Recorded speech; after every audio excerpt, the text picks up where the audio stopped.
So on a whim, I asked if I could switch rooms, and I spotted this one as the door was open, and I asked if I could have this. And he said, yeah, totally, which is an upgrade from what I had, which is rather good actually, because it's low season, it's winter, and this place is almost deserted. So I just said, give it a shot.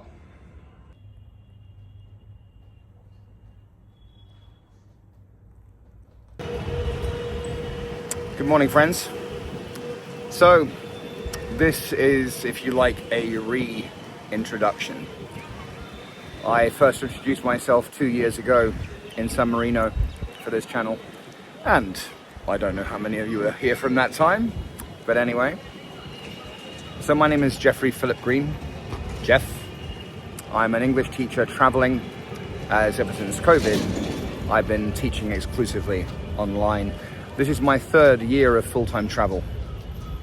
2024, I traveled Europe, mostly Western Europe, and last year I traveled from Tangier, the northernmost point of Morocco, to Cape Town, overland, which was quite the odyssey, as I imagine you'd think. But anyway, welcome to Delhi. I've been here for a week now, acclimatizing, working, and behind me is the glory of the Red Fort. It's a lovely, balmy kind of 18, 19 degrees, because it's the middle of winter here, of course.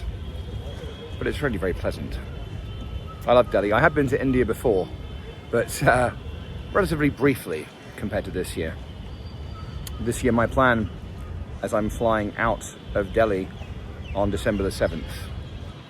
So I have, best part of 11 months. I'm intending to, I've got a multiple entry year visa for India with a maximum of 180 days. I'm intending to travel to Nepal, Bhutan, Bangladesh, Sri Lanka, and if I can get in, Pakistan. Jury's still out on that because the border is currently partially closed. I'm headed up to Amritsar, close to the border, in a week, next Friday. For those uninitiated, I tend to arrive in a place on Friday, take the weekend to record and to look around, work Monday through Thursday, and then travel on again on Friday. I'm intending to spend a few times this year staying in a place for a little while, but that is my default setting. But I'm doing a sort of loose circuit of the subcontinent this year. Anyway, I bought my ticket. I'm going to head into the Red Fort, and then I'll tell you about it.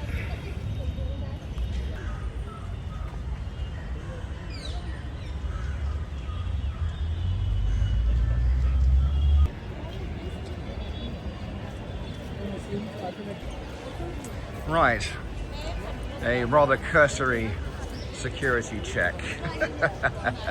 I mean, they have an airport scanner and soldiers with a wand, but, and I did kind of expect this, it was very cursory.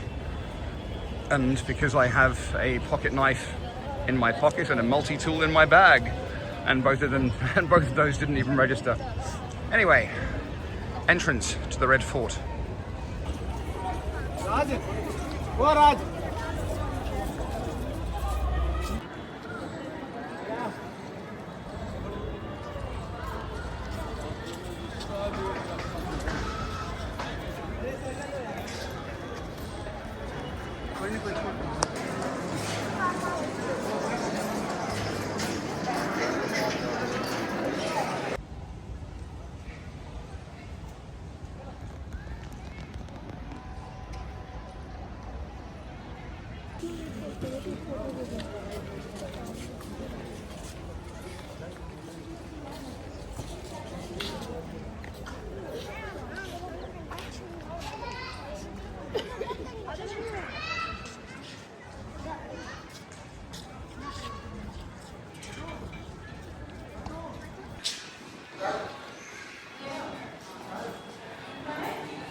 Okay, so while I have a little shade, I mean, don't get me wrong, it's a rather nice 18, 19 degrees right now, but it's still a little toasty in the middle of the day. And I'm still wearing a jacket, of course, so there's that. Hello again, so I'm just having some tea in the shade. I thought I'd give you a very brief history of the Red Fort. The Red Fort is in the center of Old Delhi and is essentially the focal point at the very center of modern India. It was originally built by Shah Jahan, who was the Mughal emperor. He decided the Mughal Empire came down from what today is Iran, Afghanistan, and essentially conquered the entire subcontinent in the 15th century. Shah Jahan was the Mughal emperor at the time, and he decided to move his capital from Agra up to Delhi. And he had this place, the Red Fort, commissioned on the 16th of May, 1639. The architect was Ustad Ahmad Lahori, who was also the architect of the Taj Mahal, but we'll get there. It was after the architect the Lahori Gate was named, which is the main gate to the Red Fort. There are two other gates, the Delhi Gate, which essentially was the regular people gate, shall we say. The Lahori Gate was the main gate, and there was an additional gate, but that was only for the exclusive use of the emperor. I mean, jump up a century, 1739, exactly 100 years, and the invasion of the Asfahid Empire happened, and this place was completely plundered for art and jewels and everything. It was painted red and white at the time, but that has of course come off, and then the British, with their takeover and the formation of the British Raj in 1857, saw a transfer of power, although not complete, but we'll come back to that as well. In 1947, when India, the partition happened, so Pakistan, Bangladesh split off, and India gained its independence from the British Empire.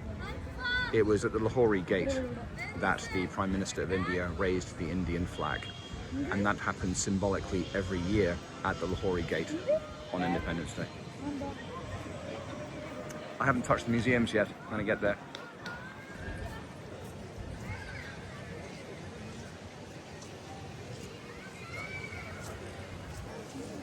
So I'm trying a few new things this year. I've got, hold on, a clip-on polarized lens. I've also, oh, hello. Nope.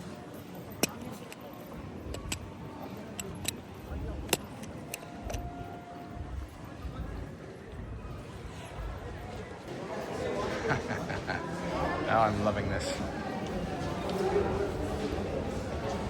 Where we are is the Dawiri Ang, which is the receiving place, if you like. I'm going to try and get a clear shot here, because this is so Lord of the Rings.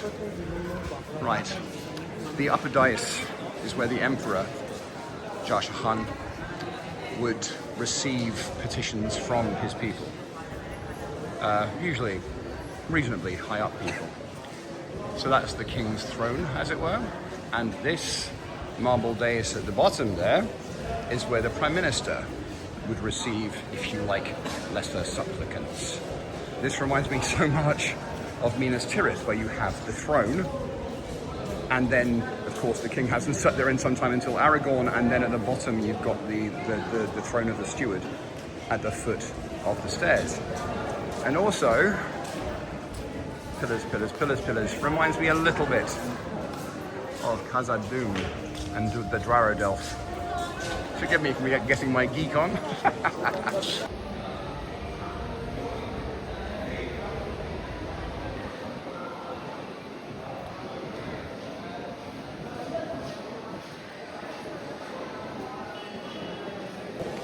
I must confess to being a little bit annoyed because I've put a hydrogel screen protector on my phone, which is great, but I've had major problems in zooming in and zooming out smoothly. So again, teething problems. Behind me, of course, as I mentioned, is the throne. The interesting part, well, one of the interesting parts, is the interior design. So essentially the interior, the canopy and the back splash was decorated by a man called Augustin de Bordeaux, which sounds very French, of course, but he was from Florence. Anyway.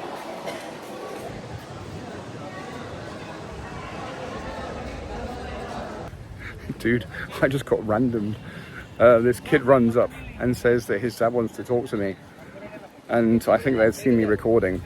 And he asked me about how the British Empire and the Raj, is there a direct influence from the British Empire over Mughal architecture, Minid architecture? And I was like, well, yeah, but not really. Construction techniques, maybe. This is far more Persian and Mughal. And I mentioned Lalibela regarding rock-cut temples and said that's all India and Africa. After about 2 minutes of talking to him, I realized his wife was standing next to us recording the whole conversation. So I don't know where that's going to end up. Anyway.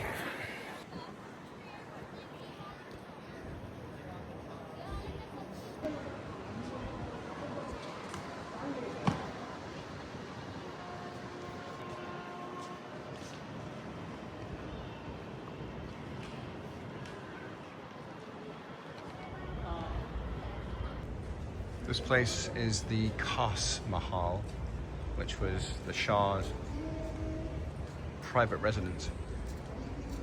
It's really very beautiful.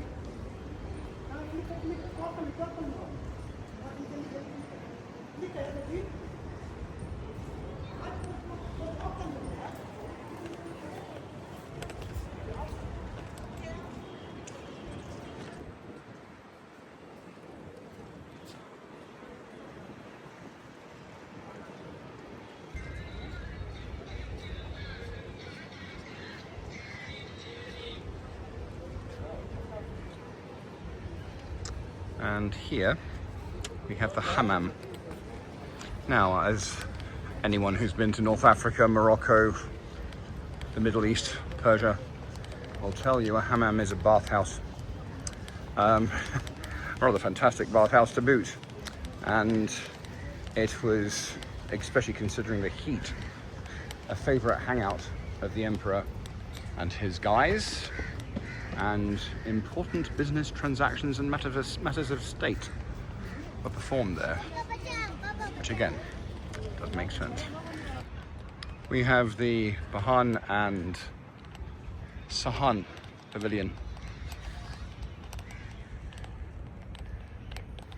They're constructed entirely of white marble and were apparently designed for the rainy season, hence the rather decent little roof designed to pour water off without disturbing anyone.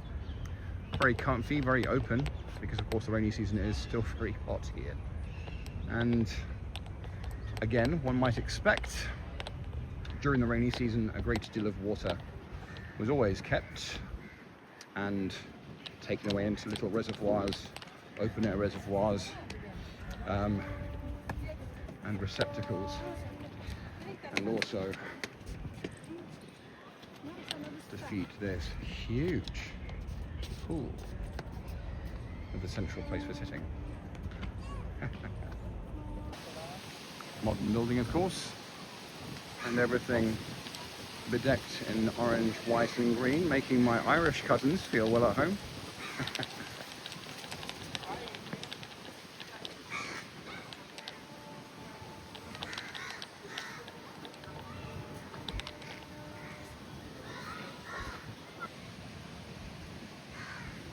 Adorable squirrel guys. Stripy little dudes everywhere. Hello again, friends. So I found a nice, quiet, away from the throng, shady place to sit and have some tea and a snack. Now, as anyone, my oldest friends, long-term viewers of the channel, anyone who's ever met me really will tell you I live on Earl Grey tea, especially during dry February. Dawn till midnight. And I have this fantastic flask from Jigara, which is in Botswana.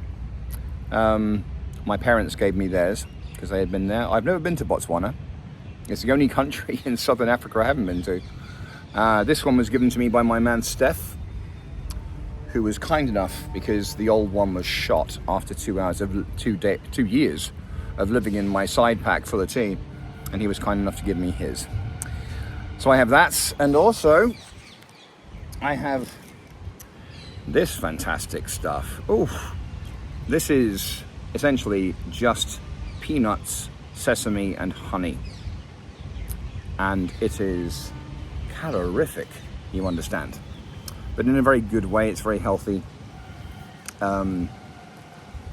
Bags of protein, good sugars, good fats. It's all really good, but of course you do have to limit your intake. You can buy pretty much in any market 2 rectangular slabs in a packet for about 400 grams, and it's about 150 rupees. So what's that? I guess it's about $1.75 American, something like that. So spread out over several days. And it's what I was talking to Beth, one of my best friends, Beth, the other day, and I said it's fantastic iron rations to put in your pack and leave it there. It lasts about 3 months, of course, and it'll break up in your pack. But it's just great, an amazing snack, very sustaining. Right, so I'm just walking to the edge, really, of the fort. That, of course, as you can tell, is the wall, with the storage areas that are always standard in these things curving around. Just going to walk around and then go into the museum finally. It's a lovely day here. The sky is clear, the sun's bright, but it's nice and warm as opposed to being hot, because it's the middle of winter. I must admit, man, I'm not nervous, you understand? But I'm anticipating being extremely hot in the summer.